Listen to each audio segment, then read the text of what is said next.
부산남교회 구석구석을 알아보는 우리 교회 특집, 그 첫 번째 시간입니다. 꼭꼭 숨어라 우리 교회 구석구석.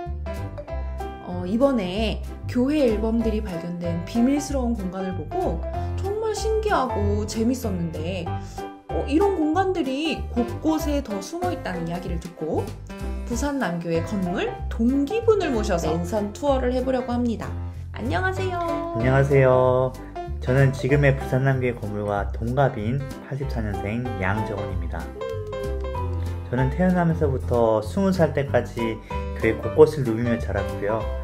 그때의 기억을 바탕으로 가이드를 해보도록 하겠습니다. 와, 기대됩니다. 그러면 바로 숨겨진 공간 투어 시작해보겠습니다. 먼저 인터넷 지도에서 부산남교회를 검색해보겠습니다. 위성사진으로 보시면 교회의 전체적인 모습을 조금 더 정확하게 보실 수 있을 것 같습니다. 우와, 하늘에서 보이는 교회의 모습이 이렇게 삼각형일 거라고는 생각하지를 못했네요. 네, 사진으로 보시면 지붕이 정확하게 정삼각형 모양입니다. 그리고 제가 어릴 때는 지붕이 파란색이었다가 또 초록색이었던 적이 있고 지금은 다시 파란색으로 칠을 한 것 같네요. 교회가 크다는 거는 익히 들어서 알고는 있었지만 이렇게 보니까 정말 커 보이네요. 지붕만 칠했어도 한참 걸렸겠어요.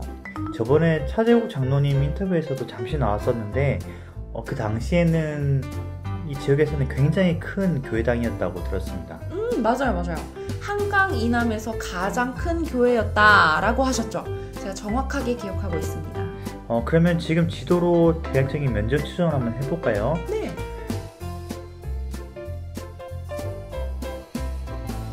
이렇게 보면 대략 3200제곱미터가 나오네요.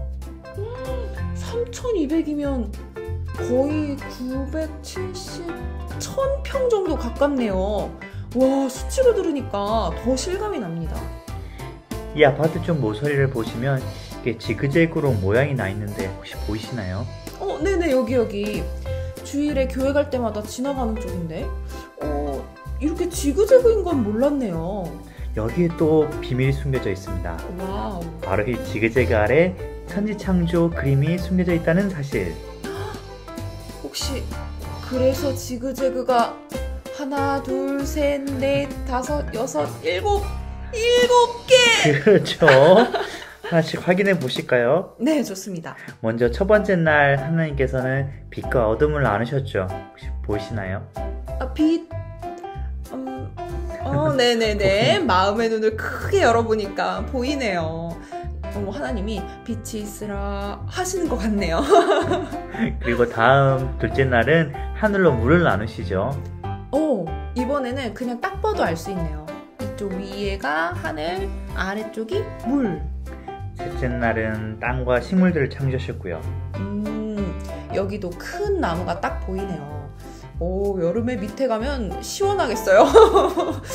근데 이거 나무 맞죠? 나무 맞죠.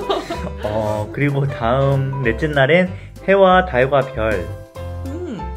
이번에는 좀 해가 중심적으로 표현이 돼 있고 나머지는 좀 광명체 이런 정도로 보면 되겠네요. 네. 그리고 다섯째 날은 새와 물고기들인데요. 위쪽에 새와 아래쪽에 물고기. 물고기라기엔 너무 다리가 있는데요. 제 생각에는 아마 다음 여섯째 날이 동물과 사람인데 아마 사람을 딱 표현하느라 동물이 대신 옆 칸으로 살짝 땡겨온 게 아닌가 싶은데 그렇게 생각을 해봅니다. 그럴 수 있겠네요. 근데 대신 다섯째 날에 그 새의 모습은 아주 정확히 표현돼 있어요. 날아가고 있네요 벌써. 다음은 아시다시피 사람을 만드셨고요. 마지막 날은 안식하시는 하나님을 십자가로 표현한 것 같습니다. 확실히 하나씩 살펴보고 나니까 처음 봤을 때보다 일목요연하게 보이네요. 사실 퀄리티도 벽돌로 만들었다고 생각하면 뭐 이 정도면 나쁘지 않은 훌륭한 것 같습니다. 그쵸. 이렇게 천지창조를 지나 다음 모서리 정면 쪽을 보겠습니다.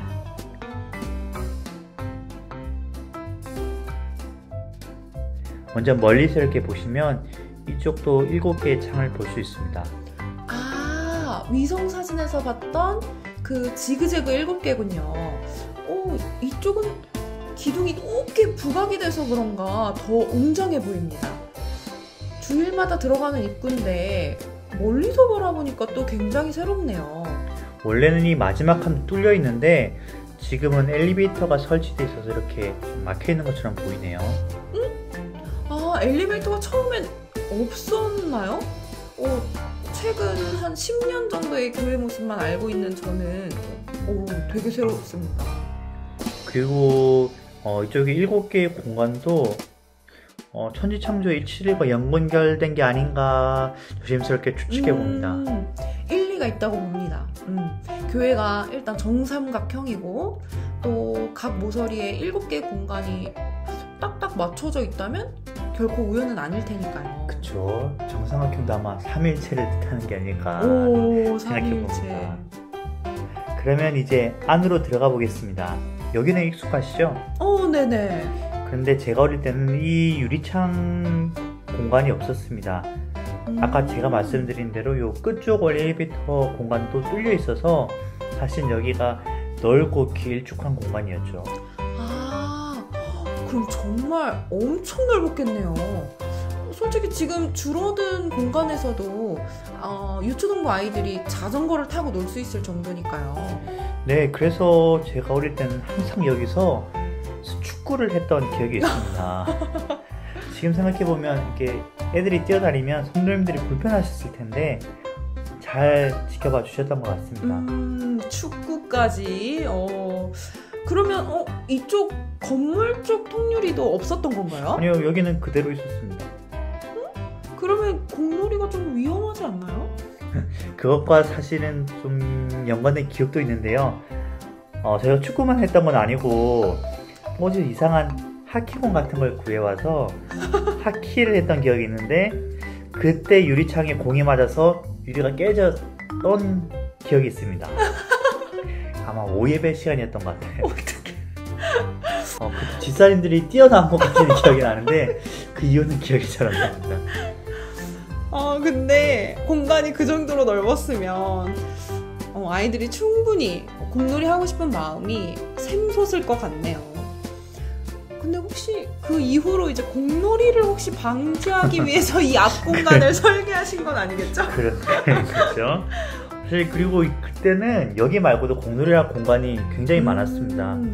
여기 뒤쪽으로 가 보시면 지금은 어린이집이 쓰는 놀이터가 있는데 여기도 사실 농구 골대가 있는 좀 큰 공간이었죠. 너무 좋네요. 교회 오면 농구죠. 저 서울에 있는 교회도 어렸을 때부터 농구장이 계속 있었어요.